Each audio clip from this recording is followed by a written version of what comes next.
নমস্কার বন্ধুরা, আধ্যাত্মিক দর্শন চ্যানেলে আপনাদের সবাইকে জানাই স্বাগত।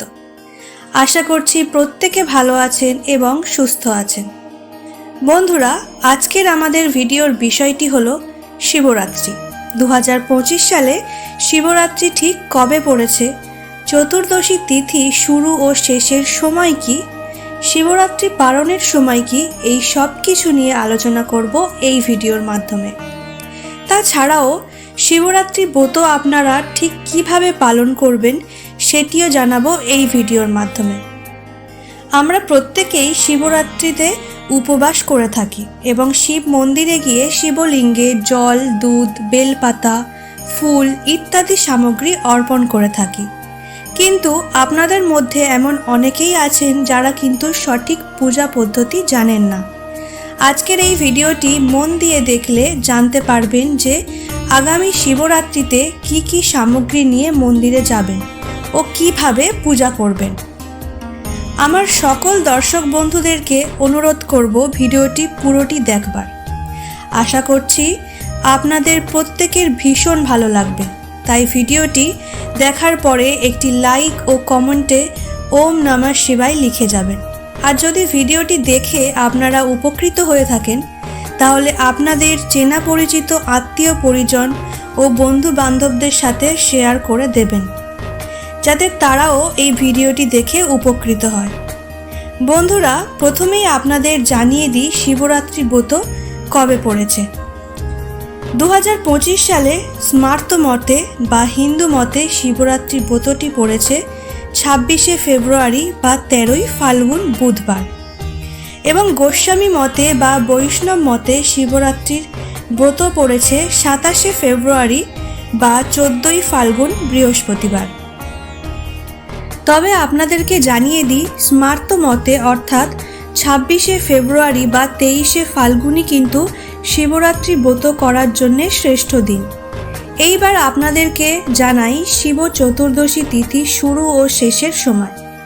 26শে ফেব্রুয়ারি বা 23শে ফাল্গুন বুধবার সকাল 9:42 থেকে লাগছে শিব চতুর্দশী এবং তিথি শেষ হচ্ছে 27শে ফেব্রুয়ারি বা 14ই ফাল্গুন বৃহস্পতিবার সকাল 8:31। শাস্ত্রীয় মতে মহাশিবরাত্রি পুজো সাধারণত সূর্যাস্তের পর করতে হয়। সেই জন্য বাংলায় 13ই ফাল্গুন এবং ইংরেজির 26শে ফেব্রুয়ারি বুধবার সূর্যাস্তের পর অর্থাৎ সন্ধ্যা 5:34 পর পূজা শুরু করতে হবে। মহাশিবরাত্রির 4 প্রহরের পূজার সময়গুলি হল: প্রথম প্রহরে পূজা হবে সন্ধ্যা 6:23 থেকে রাত 9:30 আগে পর্যন্ত,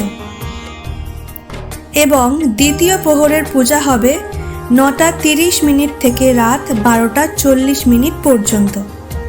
তৃতীয় প্রহরের পূজা রাত 12:40 থেকে ভোর 3:40 আগে শেষ করতে হবে, এবং চতুর্থ প্রহরের পূজা ভোর রাত 3:40 থেকে সকাল 6:56 মধ্যে শেষ করতে হবে।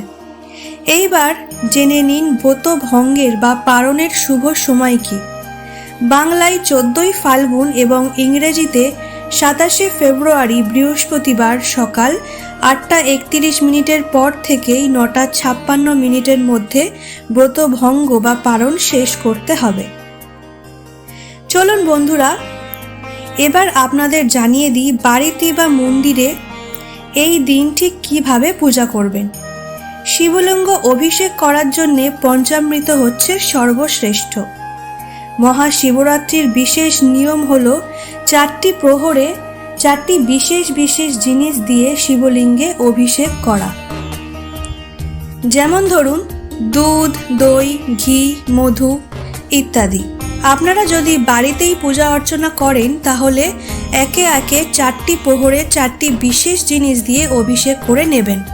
কিন্তু যদি আপনারা মন্দিরে পূজা করতে যান তাহলে আপনারা সব কিছু একসাথে অর্থাৎ দুধ, দই, ঘি, মধু এবং তার সাথে শর্করা দিয়ে মিশিয়ে পঞ্চামৃত বানিয়ে নেবেন এবং সেটি দিয়েই শিবলিঙ্গে অভিষেক করে নেবেন।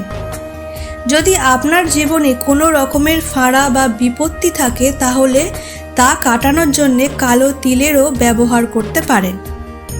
মহাশিবরাত্রিতে মন্দিরে ভীষণ ভিড় হয়, তাই এইভাবে একসাথে সব কিছু মিশিয়ে অভিষেক করলেই সুবিধা হয়। অভিষেক করার পরেই আপনারা শিবলিঙ্গে দিয়ে দেবেন বেলপাতা। আপনারা সবাই এটা জানেন, বেলপাতা দেবাদিদেব মহাদেবের অত্যন্ত প্রিয়, তাই বেলপাতা অবশ্যই দিতে হবে এবং বেলপাতাতে চন্দন ও লাগিয়ে নেবেন। এবার আপনারা দেবাদিদেব মহাদেবের প্রিয় ফুলগুলিকে অর্পণ করবেন।